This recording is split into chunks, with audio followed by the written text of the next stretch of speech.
All right, welcome back to One True Podcast, talking Baylor and Big 12 college football. I am Brice Cherry. Alongside me, as always, is my friend John Werner. He's on my screen there. He might be but Johnny, how you doing? Oh, doing great, Brice. Good. And with us this week, we have two of our friends from our sister paper. We're all in the same family now. So Kelly Hines and Guerin Emig from the Tulsa World. Guys, welcome. Thanks for joining us. Good to have you. Good to be with you. Yes. I've already had one cat pop up on the screen, so that's just, okay. That's how it's gonna go. Yeah, that's how it's gonna go. Work never ends. So Guerin, you grew up in the Tulsa area, so you're kind of a hometown guy, right? Yeah, and went off to Kansas and have been at the World since 2004, covered OU for a long time, and been a columnist since 2016. And Kelly also, and I see Kelly brought a friend, also has been at the World a while, 15 years, correct? I love it. That was George. He's one of my George. Welcome, George. Yeah, 15 years, just celebrated 15 years, I think last week. So time flies. Yeah. And you were on the Tulsa beat, now covering Oklahoma State. So anyway, welcome to y'all. Looking forward to this game on Saturday. So let's get into that. Obviously, this upcoming Baylor-Oklahoma State game sets up as a very intriguing one. It's the same two teams that met in last year's Big 12 championship game in Arlington. Baylor won that one on just an epic finish, 21-16. They had a very memorable end of the game stop by a kid named Jaron McVay, who was a former walk-on. So here in Waco, guys, that play became known as the McPlay, which I said McDonald's should cash in on that, NIL, sure, all that stuff. But I'm sure it means something different in Stillwater. It's probably, got a lot more expletives around it. But what do y'all think about this game? What are the chances that these same two teams end up back in JerryWorld? Guerin, let's start with you. Well, first of all, I can't wait for the game. I think it sets up to be the best game of the league to this point. And that's not just because of the fact that these two teams were playing for the Big 12 title a year ago, but they've both shown strengths leading up to the matchup in Waco on Saturday. Whether I think they'll return is not to cop out on you, but I got no idea about the Big 12 right now. And I know you guys are, I don't know this, I assume you guys are sort of the same way. This is a league that is as balanced and unpredictable as any I've encountered. As you mentioned, I was on the OU beat beginning in 2004 with the World, and I don't remember a 1 to 10 situation like this. I mean, there have been years where the top 3 or 4 sort of separated themselves, but this year the difference between, I think, even 1 and 10 is a sliver. And so, is there an opportunity for both the Cowboys and Bears to play twice this year? Absolutely. Will that happen? That's going to be a question worth asking almost daily, and that you could ask that. I think of up to 6 or 7 teams in this conference. I think. Yeah, no doubt. Kelly, what do you think? Yeah, I agree with Guerin. I think it's still so early, and I think that probably the thing that I that my takeaway with this matchup is more about the future of the league. These are two programs that I think are going to be near the top. I think we're going to be discussing them on an annual basis when OU and Texas aren't in the picture anymore, what this conference looks like, if it is what we think it's going to be, and things don't change more than what they already are changing to. I think that there's an opportunity for these two programs to stay near the top, and I think that's what intrigues me about this this game is, these are two programs that are in a really good spot right now, and trending still, in a good direction. Yeah, no doubt. Johnny? Yeah, I'm really excited for this game. I think it's going to be, I think it's going to be down to the wire like last year. Maybe not quite that down to the wire, but I think it's going to be tight. And, to me, it looks like kind of a contrast in styles a bit. Baylor likes to, they like ball control. They like to run mostly, set up the pass. Looks like Oklahoma State likes to sling it around a little more than Baylor. As far as them getting back, yeah, like Guerin said, the league is so good from top to bottom. Kansas is no longer a doormat, it looks like. They're almost in the top 25. So as far as Baylor's chances, their road schedule is so tough that, I think it's probably a long shot that they get back, because they still have to go to Texas Tech, Oklahoma, Texas, and West Virginia. So that's a pretty brutal schedule. And but we'll see. I mean, I think the top two teams are going to have some losses. So it's going to be really an interesting fall. Certainly Baylor put itself on the map a little bit in terms of a big road win last week over Iowa State. So that helps their chances. But you're right, John. They do have some more road tests forthcoming for sure. Great points. I'm not sure I can elaborate on any of those because I agree with you guys. I agree with the parity in the league. And then, as Kelly said, I do think that there's a chance for these teams, as OU and Texas transition out, to kind of become, the power broker, so to speak, of the Big 12. We'll see. They don't have as much money. I mean, let's just put it out there. Texas has more money than God, but they certainly they've been better than these two teams have been better than Texas, honestly, in recent years in on-field production. So we'll see. It should be fun. John mentioned Oklahoma State slinging it around a little bit. The guy that likes to do that is one Spencer Sanders. It's kind of almost inexplicable at this point, but Baylor has had the number of Spencer Sanders for sure. Guerin, I think you may have wrote about this a little bit. I'm writing about it for tomorrow.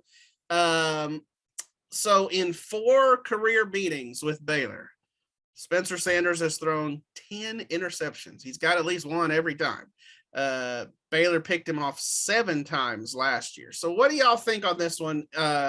Is this a fluke? Because he generally is looked at as a pretty good quarterback. And do you guys expect Sanders to avoid a turnover this time? Whoever wants to chime in.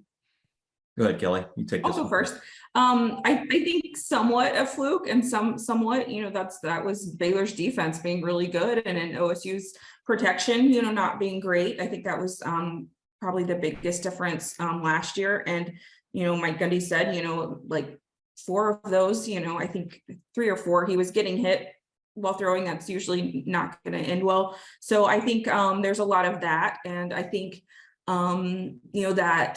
that game in December, I think was very difficult, obviously, for Spencer. And he's talked a lot about how he had to rely on his teammates to get through that, like, the days after. I think that could be a really defining moment in his whole journey. And I think that's one of the reasons I'm looking forward to seeing how this goes for him this time around, because that's something that's difficult, to go out there and have that happen to you.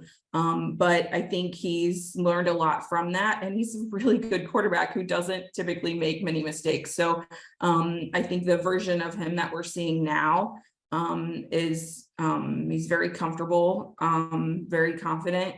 And, when you have the talent to back that up, I think that's a really great situation for your starting quarterback. So I think the protection is better. I think his receivers are more experienced. And all of those things you have to think would add up to a pretty good equation. Yeah. Yeah, I'll follow that by saying, you use the word fluke. I think anytime a guy throws 7 against the same team in 1 year, that seems like a fluky number, right? Especially a quarterback of Sanders' caliber. But there's 2 things there are two things that work, and they make it sort of a dangerous situation anytime Sanders plays against the Bears. Number one is Dave Aranda. All right. I mean, you're playing with fire if you're not at your peak level against Aranda's defense. If you're a quarterback, it was astounding to see how when Lincoln Riley was at Oklahoma, he had quarterbacks that threw Big 12 defenses silly more often than not, and yet it was a wall often when it was Oklahoma versus Baylor the last 2 years with Williams and Rattler, and that I think is sort of encapsulates how difficult it can be for a QB against an Aranda defense. So there's that. The other thing is, and Mike Gundy said this himself in his press conference on Monday, for as comfortable and as confident as Sanders looks and has looked so far this season, he still take risks. He still does that. And there's nothing wrong with playing with a little bravado of that position. And if you're playing as well as Sanders has to this point, and you think you can fit throws that other quarterbacks would be foolish to even attempt, nothing wrong with that. But the edge of the sword is to do it against Baylor and to do it against Dave Aranda. And so if I'm Sanders and I've got even a sliver of doubt as to whether I can fit that ball into that space in Waco on Saturday, I'm throwing it into the stands, or I'm taking a knee and dropping 2 yards and playing on to the next down, not turning it over to Baylor. So as well as Sanders has played, he's got to be more careful. There's just no way around that. Yeah, there are risks, and then there are unnecessary risks, and yeah, I think that's a great point, Johnny. Baylor got 2 picks in the second half last week against Iowa State. Did they get any on Saturday against Spencer? Oh, I wouldn't be too surprised if they did. Coach Aranda in his Monday press conference, he kind of gave the credit to some of the guys who aren't here anymore. Correct. Yeah, he did. And TJ Franklin yesterday, when we were interviewing him, Baylor's defensive end, kind of said the same thing. And, he said, well, those guys are basically film nerds. But I think they still got a bunch of film nerds. I know Dylan Doyle's a film nerd. So, I don't know. I don't think they're going to get that many interceptions again. I mean, that's just kind of bizarre, that those numbers from the past. But I wouldn't be surprised if they maybe got 1 or 2. Yeah, again, great points. I will say, for John and I, we probably have a little bit of a skewed view of Spencer Sanders just because he has been not great against Baylor, and that's when we've seen him. We know he's a better quarterback than that, but Guerin, to your point about sometimes you can take risks and try to fit those passes in there to those tight windows. The thing about that is you just have to make that play. You have to make that connection. I was covering first day of women's basketball practice, Monday, and Nikki Collin, Baylor's coach, was talking about plays and the players learning the plays, and she said, if you're gonna essentially go freestyle off this play that I called, it better be for a layup, and B, you better make that layup, because I called that play for a reason. And so, yeah, I think the OSU coaches, Mike Gundy, are probably okay with Spencer Sanders taking some risks, but just make the play, So yeah. We'll see how that goes on Saturday. Should be a fun one for sure. Let's talk a little bit more about just the Big 12. So Kansas State moved into the top 25 this week, courtesy of a really big win over Oklahoma. So I did not see that outcome coming at all. I don't know how y'all picked it, but you guys are up there in Sooner country. What are the Oklahoma fans saying about this one? And is the shine already off Brent Venables? I mean, we know how OU fans are. Yeah, always a patient bunch, and totally rational. I know that only too well.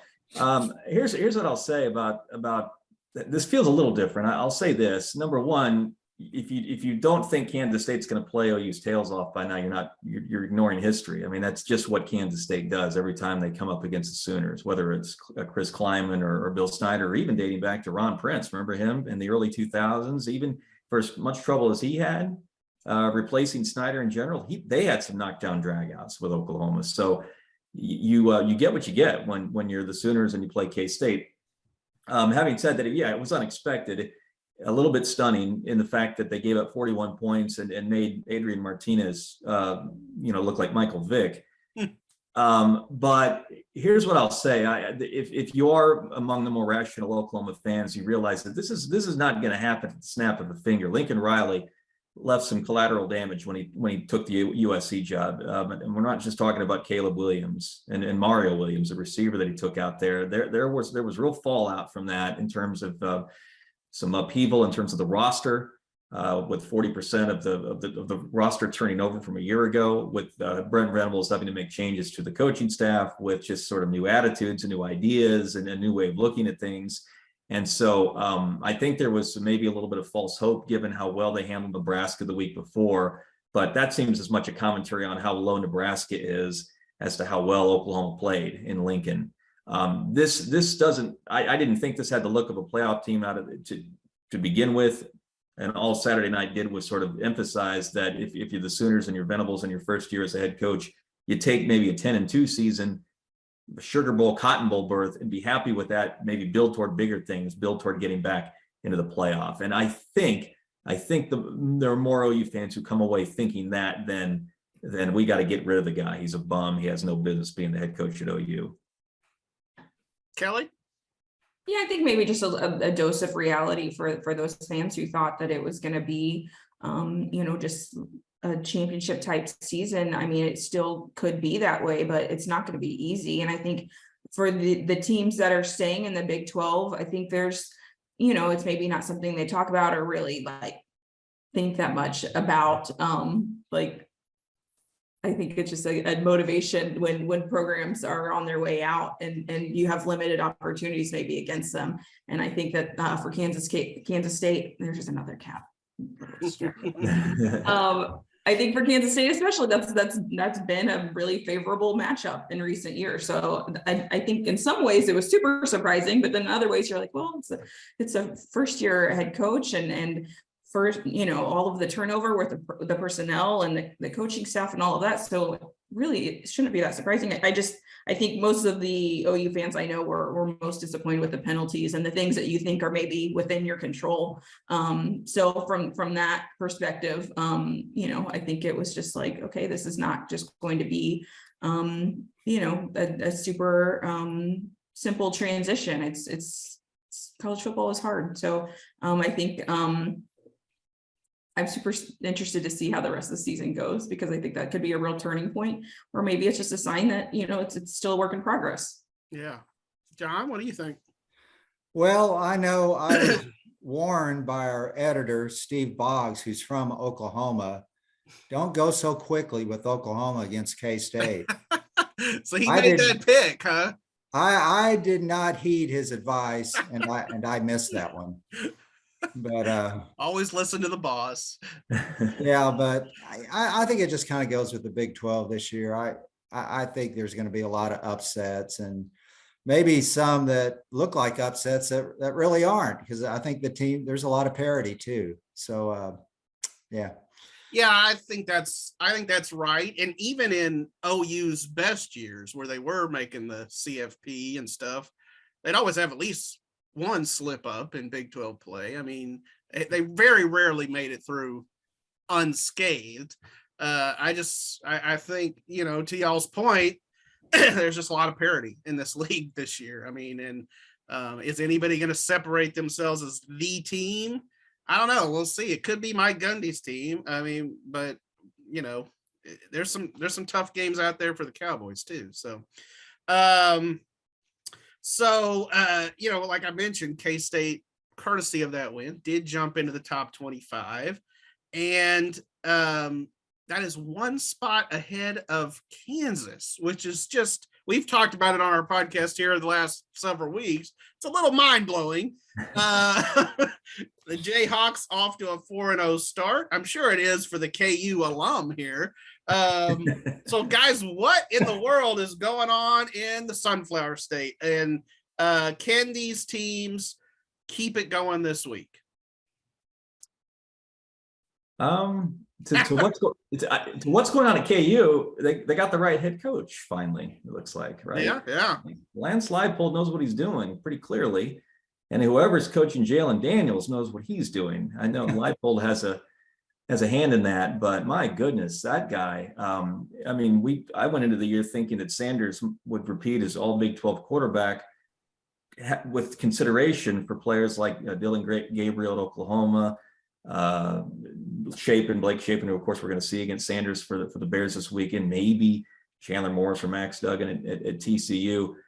I did not consider Jalen Daniels to be a guy that we'd be talking about with regard to Big 12 honors. And here we're getting the guys on the Duke telecast Saturday during the KU Duke game saying that if you're not even considering Daniels for a Heisman watch, forget all Big 12. So yeah, it's a cool story. It's a cool story for me, giving away the fact that I was a KU alum or and a student up there once upon a time. But I also wonder still about staying power because how tough this league is week to week. I don't think Kansas has won its last game. They might beat Iowa State Saturday. But to think that they're going to challenge for a spot at JerryWorld is, I think, taking the fairy tale just a step too far. It's a cool thing what they're doing. They'll be lucky to hang on to Leipold, right? Especially if Nebraska could become seriously interested in him toward the end of the season. And you used the word fluke a little earlier, Brice. There's nothing fluky about the way Kansas is winning. They're playing really well, and they're not being gifted these games. I just don't know if it's gonna move through the rest of the season. Yeah, fair point. Kelly? I just love that it's, gotten to the point that it is, and it is a storyline. It is something that, we're discussing, and it's another program in the Big 12 that is headed in the right direction. I think that just strengthens the league when you don't have a doormat team. You don't have those teams near the bottom, and it makes it just so much more unpredictable week to week. And especially, when there's already so much parity in the league and those upsets can happen. But when Kansas is a team that's capable of doing that, I like it just for big picture reasons. I think it's just a really good thing for the Big 12 when Kansas is able to, have sellout crowds and have games that matter and all of those things. So I'm just enjoying it for however long that lasts. Yeah. John, we've talked a little bit about the Jayhawks. What do you say? And K-State too. Well, I thought it was really impressive. They had a sellout, and I remember going up there once when they played Baylor, and Midnight Madness for basketball was the night before, and of course, 16,300 fans at Allen Fieldhouse. I don't think any of them showed up for the football game. It was not nearly that much. But yeah, it's a great story. And I agree with Aaron. Daniels looks like the best quarterback in the league so far. We'll see, but maybe not. But yeah, I think it's a great story. Yeah, I think that Texas probably left the Big 12 because of Kansas. Let's put it out there. The Longhorns are shaking in their cleats down there in Austin. And they're like, oh my gosh, now they're good too? We have to play these guys? That's a story to be uncovered. If KU beating Texas and Austin last year was the first step toward the Longhorns saying, heck with this, I'd rather play Alabama and Georgia. Oh, I love it. So Kelly, I've noticed this on your Twitter feed before, but you are a fan of Buc-ee's, correct? I am. Yeah, that's good. That's a good Texas staple. So we always kind of finish here with something I call culinary corner, because we are sports writers. We like to talk food. This is what we plan out when John and I go on a road trip. We okay, where are we eating? And we usually know where we're eating, but oh yeah. So, Guerin, I wanted to ask you, are you also a fan of the Beaver and Buc-ee's? Well, that's a relative question because I'm on with Kelly, and Kelly has stock in the company. Oh. Sure. She takes it to an entirely different level than anyone else on our staff. Here's what I would say: Buc-ee's is a great. It's like an oasis, especially if you need a quick stop and a quick bite, because you're on the 11th hour of a 12-hour day, right? And you're trying to get home, and you're just saying, can I get sleep in my own bed tonight? How can I find something that I don't want to say nutritious? I'm not sure we're going to go that far. How can I? But how can I find something that's going to get me the last 150 miles so that I can get home and gear up for next week of work, right? When you're grinding through a Big 12 football season as a sports writer. Yeah, no doubt. Hey, Guerin, I think I did see a banana there once. Was it? Are you sure it was real? Well, no, I'm not. That wasn't plastic. They probably, Johnny, they probably deep fried it up after that.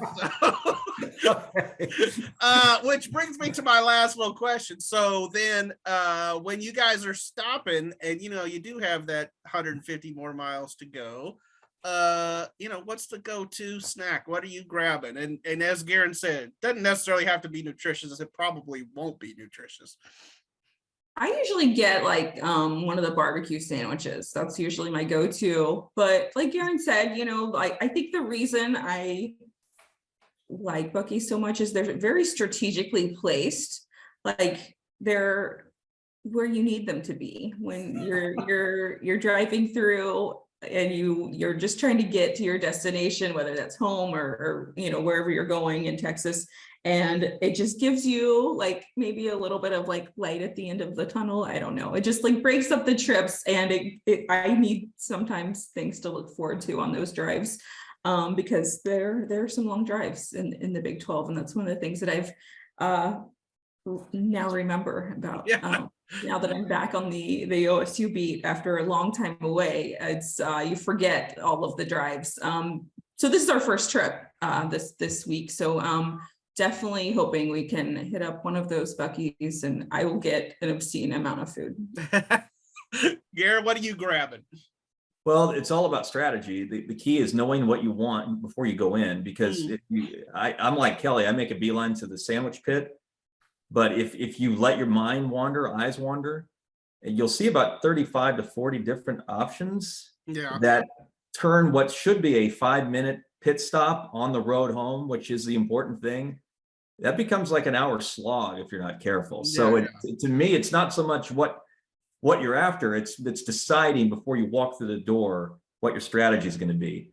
You just essentially you got to get out and have won the stop. The pit stop needs to be won, and the only way to win it is to not be sidetracked, which Buc-ee's can do famously. Yeah, I agree with that. That's going to be our game plan for this weekend. Yeah, no doubt, because you can easily go in there and first of all come out $7,500 lighter if you're not careful. Like you said, Guerin, if you don't have a game plan. So that is a key. We have one that's just down south of us in Temple, so it's like 30 miles away, and it's really not far enough, I mean, you haven't driven that far, and yet we'll still stop there because it's Buc-ee's. And as y'all said, the barbecue sandwiches, you can legit get dinner at Buc-ee's. I also like which we should be charging them for this commercial, incidentally, but I'm sure I'll hear about that later. But the homemade potato chips, those are really good. Are really good. Those are good. So y'all have been to Waco before, but John, give them a couple of spots that they should hit here. Well, Guess Barbecue's outstanding. Guess is awesome. It's great. And then there's if you want a hamburger, it's Double R. Kind of a dive, but man, fantastic. But yeah, those would probably be my top two. Yeah, those are great choices. Everybody who comes from out of town seems to want to go to George's, and I have nothing against George's, but George's is like Okay. I mean, it's fine. Yeah. I'm not sure Wacoans have as much just craze Right. over Georgia's as out of towners, but besides those two that John mentioned, I will also say if you like just like a good sandwich, there's a place called Schmaltz's that is really good. It's got a downtown location and another location, but really, really good. It's my wife always says this, and I disagree with her, but I guess it's true. It's kind of like a Schlotzsky's, but a lot better, and that's nothing against Schlotzsky's, but their bread is just really good. And so there's a couple recommendations for y'all.